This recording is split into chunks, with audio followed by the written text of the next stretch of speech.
اس پر بیانات آتے رہتے ہیں، آپ نے سرو بھی کیا ہے وہاں پر. تو یہ اسرائیل اور ایران کے تناظر میں بیان تو آیا ہے اینٹونیو گوتریس کا، انہوں نے کہا ہے کہ یہ قابل مذمت ہیں حملے. اینٹونیو گوتریس نے کہا تمام فریقین سے زیادہ تعامل کی بھی اپیل کی گئی ہے. لیکن سیکیورٹی کاؤنسل UN کوئی کردار ادا کر سکتا ہے اس سلسلے میں یا نہیں؟ اینٹونیو گٹیرس صاحب نے اپنا فرض ادا کیا، انہوں نے اسرائیل کے حملے کی مذمت کی، اور سلامتی کونسل کا اجلاس ہوگا، ہنگامی اجلاس ہوگا. لیکن یہ میں آپ کو بتاؤں کہ سلامتی کونسل، چونکہ جیسا کہ آپ نے کہا میں اقوام متحدہ سے منسلک رہا ہوں اور وہ سلامتی کونسل میں بھی میں نے پاکستان کی نمائندگی کی ہوئی ہے، تو اس لیے مجھے پتہ ہے کہ اسرائیل کے سلسلے میں سلامتی کونسل غیر مؤثر ہوگی. کیونکہ آپ کو یاد ہوگا بھی حال ہی میں جب غزہ کے اوپر سلامتی کونسل کے 14 ارکان نے ایک قرارداد جو ہے اس کی حمایت کی کہ غزہ میں مستقل جنگ بندی کی جائے، تو صرف امریکہ نے US اسے نے ویٹو بالکل کیا تھا. ویٹو کیا بالکل. امریکہ کا وہاں اثر و رسوخ ہے، اور امریکہ کا اثر و رسوخ سلامتی کونسل میں اسرائیل کی وجہ سے ہے. اس میں اسرائیل کی پشت پناہی شامل ہے اور اسرائیل کو ایک قسم کا ویٹو حاصل ہے. تو جو انٹونیو گٹیرس کا بیان ہے، جو لفظی یا زبانی کلامی کارروائی ہے، اس سے زیادہ کچھ بھی اقوام متحدہ کردار ادا نہیں کر سکتا. اس وقت جو ہے صرف اور صرف امریکہ کردار ادا کر سکتا ہے، لیکن امریکہ خود جو ہے ایک قسم کا پارٹنر سر ہے. یہی پرابلم کہ امریکہ تو خود پارٹنر ہے. یعنی کون سی ایسی فورس ہوگی جو میڈیٹ کرا سکے گی؟ پاک بھارت کی جنگ میں ہم نے دیکھا ڈونلڈ ٹرمپ نے کہا کہ میں دونوں ملکوں کو کہا کہ بھئی آپ تجارت کی طرف جائیں، اور یہ تو اس جنگ میں ایران اور اسرائیل میں امریکہ تو خود ایک پارٹی بنا ہوا ہے. کون سا ایسا پاورفل ملک آپ دیکھ سکتے ہیں جو بیچ میں آ کے کوئی مصالحت کرا سکتا ہے؟ دیکھیے، دو اہداف ہیں امریکہ کے بھی اور اسرائیل کے، کہ جو اسلامی حکومت ہے یا جس کی سربراہی خامنہ کر رہے ہیں، یا جو ان کا اپنا اسلامی ڈھانچہ ہے، جو 80 کی دہائی میں بسر اقتدار آیا تھا، اس کو ختم کیا جائے. تو ایک تو ان کا یہ، اور دوسرے ان کے نیوکلیئر پروگرام کو ختم کیا جائے، کیونکہ مشرق وسطیٰ میں صرف اسرائیل کے پاس جوہری توانائی ہے. وہ نہیں سمجھتا کہ وہ اس بات کو برداشت کرنے کے لیے تیار نہیں ہے کہ ایران اس کے مد مقابل کھڑا ہو. اور ایران نے ایسی صلاحیت پیدا کر لی ہے کہ جیسے وہ اسرائیل نے کہا ہے کہ وہ چند دنوں میں ایران جو ہے وہ اٹامک قوت بن سکتا ہے. تو وہ اسے ایک ایکسسٹینشل تھریٹ سمجھتا ہے. اگرچہ اسرائیل جو ہے اس پہ بات کرنے کے لیے تیار نہیں ہے، کہ نہ تو وہ نان پرولیفریشن ٹریٹی کا سیکرٹری ہے، اور نہ ہی وہ جو ہے ایک چیز اور، آپ کا ایز این ایز ایمبیسڈر بڑا آپ کا تجربہ ہے، مجھے بتائیں کہ پاکستان کا فورن آفس یا پاکستان کی اسٹیٹڈ پوزیشن کیا ہوگی؟ ویسے اسرائیل سے متعلق تو ہم نے اپنا موقف دیا ہوا ہے کہ ہم تسلیم نہیں کرتے ہیں، اور یہ بارہا ہم کہتے رہے ہیں. لیکن اب جو یہ بدل رہی ہے صورتحال، ایران ہمارا برادر ملک ہے، US کے ساتھ آپ کو پتہ ہے ہمیں تعلقات رکھتے بھی ہیں، IMF کا سارا معاملہ ہے، تو ایک ٹیسٹ ہے یہ پاکستان کے لیے بھی. اس لیے ٹیسٹ ہے کہ جو پاکستان ہندوستان کی جنگ ہوئی اس میں امریکہ نے پاکستان کا ساتھ دیا، ایک سفارتکاری کی، سہولت کاری کی، اس کے بعد ثالثی کا کردار ادا کیا. تو پھر انہوں نے یہ کیا کہ جنگ بندی میں بہت اہم کردار ادا کیا. پھر امریکہ کا پاکستان کی طرف جھکاؤ بھی بڑھتا چلا جا رہا ہے، جس کے اوپر ہندوستان بہت پریشان ہے اور احتجاج کر رہا ہے. جو بھی ابھی جو آپ کے فیلڈ مارشل عاصم منیر صاحب کو وہاں آرمی ڈے پہ بلایا گیا ہے. پھر یہ ہے کہ جو امریکہ کے سرمایہ کار پاکستان میں سرمایہ کاری کرنے کے لیے تیار ہیں. تو اس وقت پاکستان کے لیے جو ہے امریکہ کے سلسلے میں کسی قسم کی ایسے واضح پالیسی اختیار کرنا بہت مشکل ہوگا، جبکہ وہ ہندوستان کے مقابلے میں اس کا ساتھ دے رہا ہے. لیکن اس کے ساتھ ساتھ یہ ہے کہ پاکستان خطے میں امن اور سلامتی چاہتا ہے. ایران اس کا دیرینہ ہمسایہ ملک ہے، دیرینہ دوست ہے، اور ہمارے بہت سے معاشی تعلقات ہیں، ثقافتی اور مذہبی تعلقات بھی ہیں. تو اس وجہ پاکستان کے لیے لمحہ بڑا مشکل لمحہ ہے. اور مشکل اس طرح بھی سر ہو جاتا ہے کہ وہ وارن ٹیرر میں، آپ نے دیکھا کہ وارن ٹیرر جب افغانستان میں سارا معاملہ ہوا تو پاکستان فرنٹ لائن اسٹیٹ بنا، اور تو پھر یہ ذرا مشکل ہو جائے گا نا. اس تقریباً کم و بیش ایک ہی قسم کی صورتحال اگر یہ ایسکلیٹ ہوتی ہے جنگ تو بن جائے گی، اور ہمیں بتانا پڑے گا. دیکھیے، آپ کو تیار رہنا چاہیے، پاکستان کو تیار رہنا چاہیے. ایک تو وہاں سے مہاجرین آئیں گے، ایک جو ہے ایک قسم کی معاشی ابتری ہوگی، ویسے بھی ہو جائے گی. جو ابھی حملہ ہوا ہے اس کے بھی اثرات بہت مضر اثرات ہوں گے. اگر یہ ایسکلیشن ہوئی اور یہ حملے بڑھتے چلے گئے اور دونوں طرف سے جوابی حملے ہوئے، اور امریکہ جو ہے صرف دور سے اس پوری جنگ کو دیکھتا رہا، وہ بھی بہت خطرناک ہے، اور اگر اس نے کوئی فیصلہ کن کردار ادا نہ کیا تو میں سمجھتا ہوں کہ امریکہ کے مفاد میں بھی نہیں ہے کہ خطے میں اتنا انتشار ہو۔ اور لیکن بڑے عرصے سے یہ بھی کوشش ہوتی رہی ہے کہ ایران کی حکومت کو، اس کی ریشیم کو تبدیل کیا جائے۔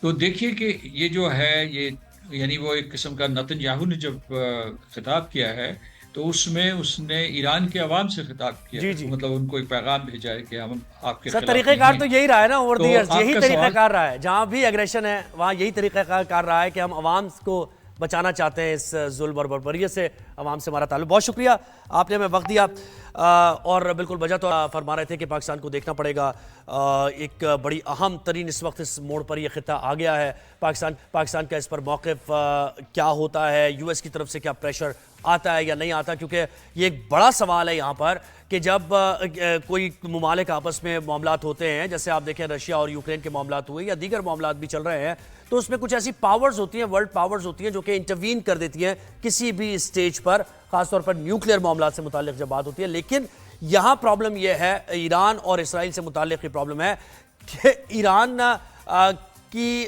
سپورٹ میں کوئی ایسی ورلڈ پاور جیسے یو ایس خاص طور پہ ہم دیکھیں تو وہ کھڑا ہوا ہے دوسری طرف، اسرائیل کے ساتھ کھڑا ہوا ہے، تو کون سی ایسی پاور ہوگی جو کہ اس معاملے کو تھوڑا واٹر ڈاؤن کرے گی صورتحال کو اور اس کو تشویشناک حد تک بڑھنے سے روکے گی؟ یہ اہم سوال ہے۔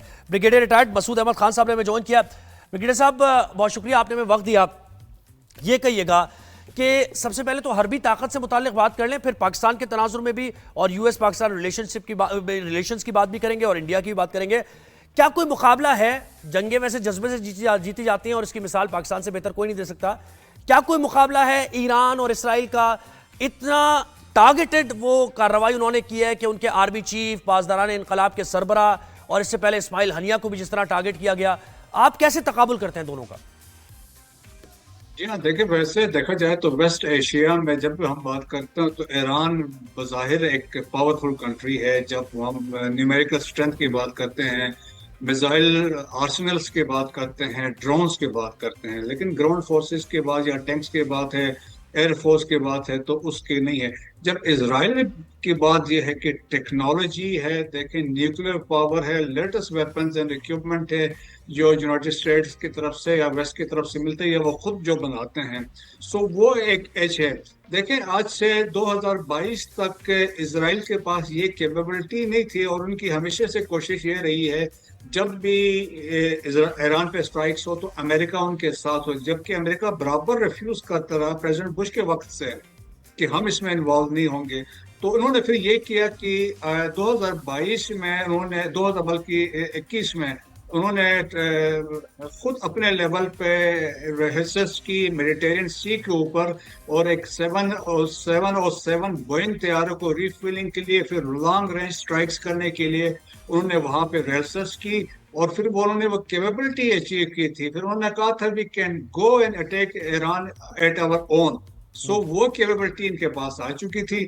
اب جو اب جا کے جب کیپیبلٹی تھی انہوں نے کارڈنلی اسٹرائکس کی، اور اس میں دیکھیں جو موسٹ امپورٹنٹلی ڈسٹرائٹ کی جہاں پہ انہوں نے اسٹرائکس کر کے ہٹ کیے ہیں، ان کے نیوکلیر انسٹالیشن پہ بھی ہٹ کیے ہیں، میزائل جو اسٹوریج سائٹس تھے وہاں بھی گئے ہیں، پھر جو ٹارگٹ کیے ہیں جو لیڈرشپ ہے کمانڈ اینڈ کنٹرول کے پوائنٹ آف ویو سے بھی دیکھیں، چاہے وہ ریولوشنری گارڈ کور کے ہیں، ان کی آرمی کے ہیں، تو ٹاپ لیڈرشپ اس میں ماری گئی ہے، تو وہ ایران کے لیے بڑے سیریس سیٹ بیک ہے۔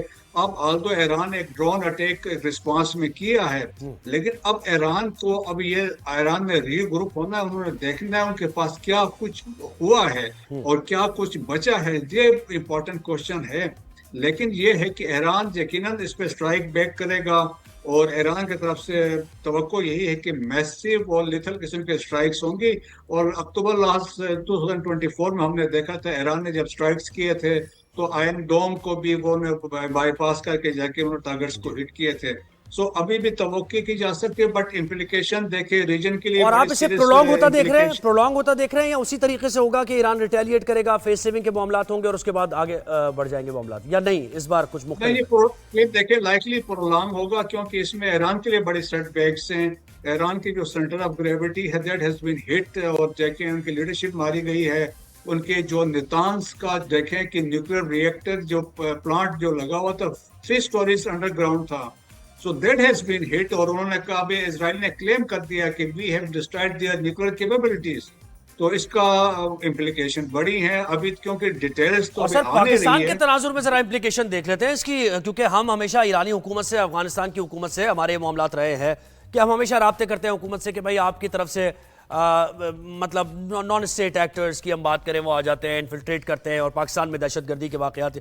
تو اب جب ایران میں جنگ چھڑی ہوئی ہے اور اسرائیل اٹیک کر رہا ہے، پاکستان نیبرنگ کنٹری ہے، بارڈرز ملتے ہیں، ریفیوجیز کا آنا اور پاکستان کا اس پر، یعنی یہ بھی ذرا توجہ طلب بات ہوگی نا. دیکھیں جی، لاسٹ ایئر جب 2024 اکتوبر میں بھی ہوا تھا تو اس وقت بھی پاکستان نے سٹینڈ لیا تھا، اور پاکستان نے سپورٹ کیا تھا کہ ایران کی سورینٹی اور ٹیریٹوریل انٹیگریٹی کی وائلیشن نہیں ہونی چاہیے، اور پاکستان نے وہ حملے بھی کنڈیم کیا تھا. تو اس دفعہ بھی یقیناً پاکستان ایران کے ساتھ کھڑا ہوگا، اور دیکھیں کہ جس طریقے سے اسرائیل جج جوری ایگزیکیوشنر بنا ہوا ہے تو وہ کسی کو ایکسیپٹیبل ہو ہی نہیں سکتا جس طریقے سے واقعات ابھی رونما ہو رہے ہیں. سو پاکستان کنڈم کرے گا، پاکستان یقیناً چاہے گا کہ یہ مسئلہ یونائٹڈ نیشن سیکورٹی کونسل میں جائے، وہاں پہ اس پہ بحث ہو، اور اس کے لیے یقیناً چائنا اور Russia they can play an important اس میں رول ادا کر سکتے ہیں. اور وہاں پہ یہ بھی ڈسکس ہو سکتا ہے کہ کرمنل بیہیویئر ہے اسرائیل کا جس طریقے سے ڈیولپمنٹ ہوئی ہے.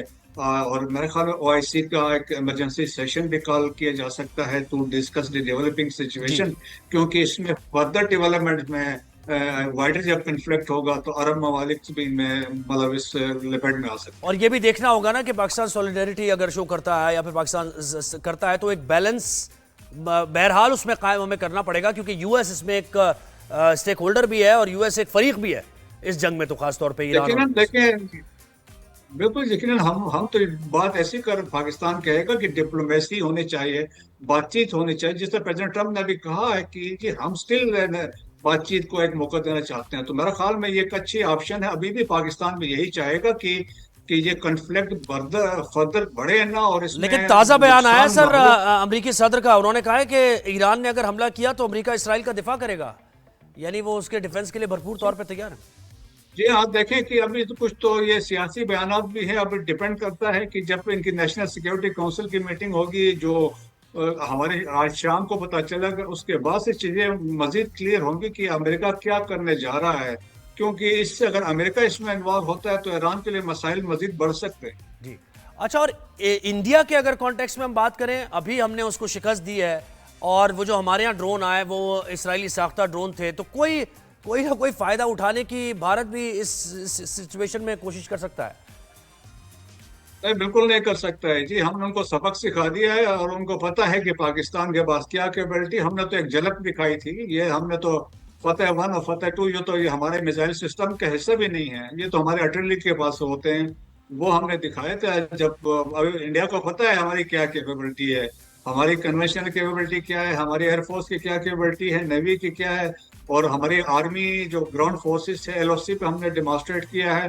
سو آج کل جو بیانات انڈیا کی طرف سے آ رہے ہیں وہ تو ریٹرکس ہیں for the domestic consumption, public کے لیے بہار کے الیکشنز ہیں، اور مودی صاحب کی جو گرتی ہوئی ساکھ کو ریسکیو کرنے کے لیے ہے.